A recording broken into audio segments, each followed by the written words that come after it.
UP board online classes कक्षा 10 विज्ञान part number 2 चला है। पार्ट नंबर 2 रसायन विज्ञान के अंतर्गत आता है। टॉपिक का नाम है आम्ल क्षारक एवं लवण का वीडियो नंबर है 11। इसमें हमने आम्ल क्षारक एवं लवण की विशेषताएं, मतलब क्या क्या क्वालिटी होती है, गुण होते हैं, काफ़ी कुछ उसमें डिटेल की है और उनकी रिएक्शनें और पीएच पैमाने के बारे में भी इससे पहले एक वीडियो में बता दिया। फिर भी मैं थोड़ा सा डिफाइन करना चाहता हूँ। पीएच एक पैमाना होता है जिस पर 0 से लेकर 14 तक अंक अंकित होते हैं। ठीक है, तो बीच में कहीं 7 नंबर है, 0, 1, 2, 3, 4, 5, 6 इधर वाले होते हैं अम्लीय। ठीक है, और 7 से आगे 7, 8, 9, 10, 11, 12, 13 एंड 14 7 से आगे वाले होते हैं क्षारीय। ठीक है, और 7 नंबर पे होता है जल, शुद्ध पेय जल, यानी अम्लों और क्षारकों के बीच जो उपस्थित होता है वो क्या होता है, शुद्ध जल, यानी कि जिसका पीएच मान 7 होता है। अम्लों में H पॉजिटिव आयन पाया जाता है, हाइड्रोजन आयन पाया जाता है, क्षारकों में OH निगेटिव आयन पाया जाता है, जल में H positive and OH negative दोनों ही पाए जाते हैं, तभी मिलकर H2O यानी जल का निर्माण होता है। तो जल क्या है, अम्लीय विलयन और क्षारीय विलयन दोनों के बीच का उपस्थित एक विलयन होता है। तो अब बात आती है कि जो पीएच मान होते हैं अलग अलग पदार्थों के, जिससे हम पहचान सकते हैं कि किसका पीएच मान है, तो वो अम्लीय है अथवा क्षारीय है। ठीक है, तो हर चीज़ों के अलग अलग पीएच मान हो सकते हैं।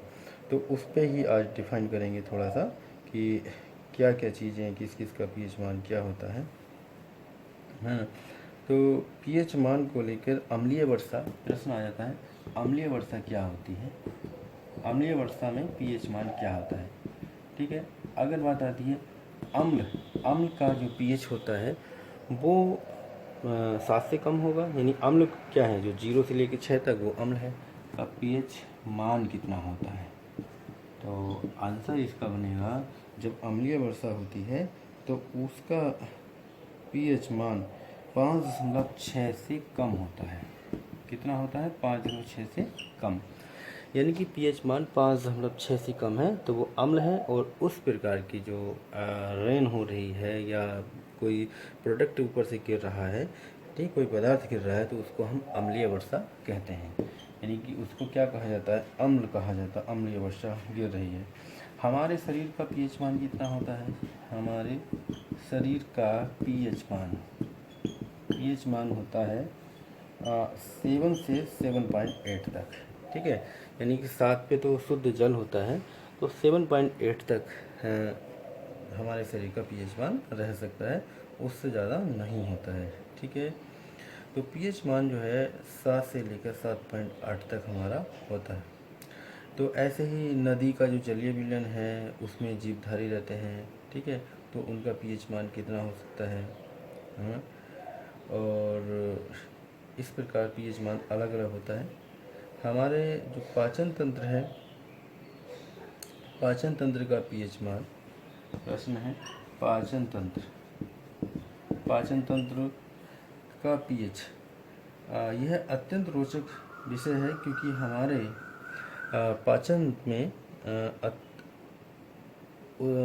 हमारा जो उदर होता है, उदर यानी कि क्या कहते हैं, पेट कहते हैं, उसमें हाइड्रोक्लोरिक अम्ल यानी कि HCl उत्पन्न करता है। तो पीएच में इसमें क्या उत्पन्न होता है, हमारे पेट में या उदर में हाइड्रोक्लोरिक अम्ल उत्पन्न करता है। यह उदर को हानि पहुंचाए बिना भोजन के पाचन में सहायक होता है, यानी कि उदर यानी पेट को हानि पहुंचाए बिना पाचन में सहायक होता है। ठीक है, भोजन के पाचन में सहायक होता है। और अपच की स्थिति जब आती है, जब कहते हैं कि अपच हो गया या खाना पच नहीं रहा है, तो उस स्थिति में अत्यधिक मात्रा में अम्ल उत्पन्न हो जाता है। यानी कि जो हाइड्रोक्लोरिक अम्ल क्या है, HCl, ये एक अम्ल है जो पेट में उत्पन्न होता है, उदर में उत्पन्न होता है। इसकी मात्रा जब ज़्यादा उत्पन्न हो जाती है तो अपच की स्थिति आ जाती है। ठीक है, तो पेट में दर्द जलन का अनुभव होता है। उदर मतलब पेट ही होता है, उदर में जलन का या किसका अनुभव होता है, जलन का या दर्द का अनुभव होता है। इस दर्द से मुक्त करने के लिए एंटासिड जैसे क्षारकों का उपयोग किया जाता है। यानी कि दर्द को कम करना है तो एंटासिड। एंटासिड ये एक क्षारक होता है। ये एक क्षारक है, इसका उपयोग किया जाता है क्योंकि अभिक्रिया में हमने पढ़ा है कि अम्ल और क्षारक जब मिलते हैं तो जल बनता है और क्या बनता है, जल बनता है और लवण बनता है। तो कोई लवण है एंटीसिड क्षारक और अम्ल से क्रिया करके तो ऐसा लवण बनाता है जो बॉडी को नुकसान नहीं देता है। तो इस प्रकार से जो पेट में जलन या दर्द होती है वो नष्ट हो जाती है।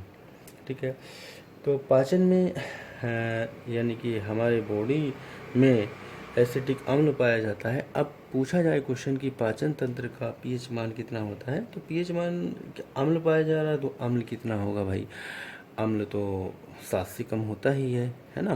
तो पीएच मान अम्ल जो है HCl जो है एक दुर्बल अम्ल माना जाता है, तो यानी कि 6 के आसपास उसका होगा, 5, ठीक है, 6 के आसपास होगा। और जो प्रबल अम्ल होते हैं उनका पीएच मान और कम होता चला जाता है।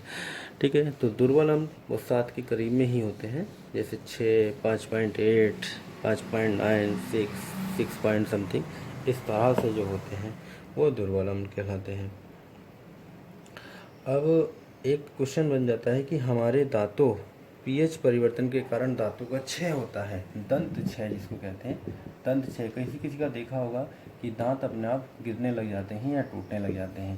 दंत क्षय होता है पीएच का मान 5.5 से कम होने पर। पीएच का मान 5.5 से कम अगर होता है, कम होने पर दंत क्षय होना प्रारंभ हो जाता है।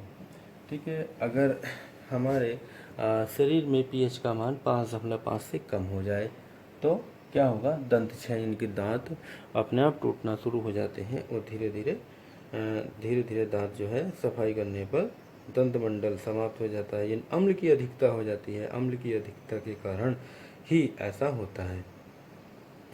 ठीक है, तो ये बातें हैं पीएच मान पर डिपेंड करती हैं। किसका पीएच मान, दंत अम्लों के कारण यानी अम्लीयता के बढ़ने के कारण दंत क्षय होना प्रारंभ कर देता है। अब इसके बाद हम बताएंगे लवण परिवार, यानी कि लवण किस प्रकार बनते हैं।